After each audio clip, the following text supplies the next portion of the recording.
Alright, here we go. So these are really, really good food to have in your pantry. Black lentils.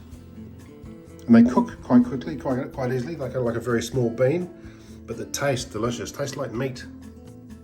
So yeah, check out the recipe.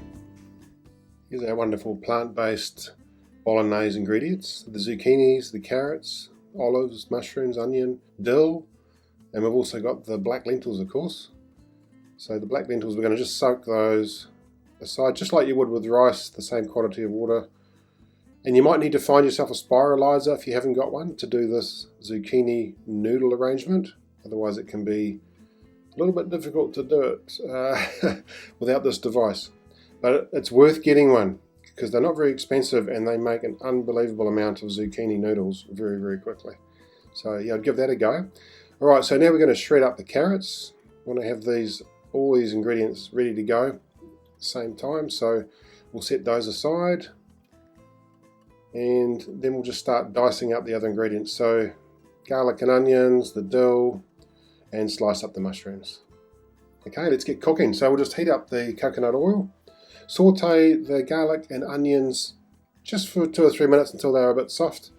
And then your carrots and mushrooms can go in again just for 2 or 3 minutes to soften up and warm.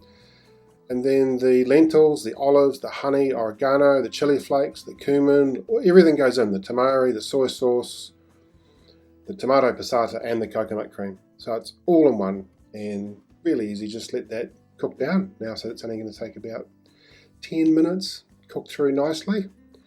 And then you can do your zucchinis. These only take about literally 2-3 minutes. You just want to warm those up really and soften them a little bit. You can actually have them raw if you want to, but they're quite nice just with a little bit of butter. Okay, then we'll just stir in the dill finally to serve, and we're good to go. This will make about 4 servings. So tonight I've just done enough zucchini for 2 servings, and then I'll do some more zucchini tomorrow, and we'll do the rest. And you could put a dollop of yogurt on the top of this. Absolutely delicious. You'll be amazed. This blew me away, this recipe, the first time I had it.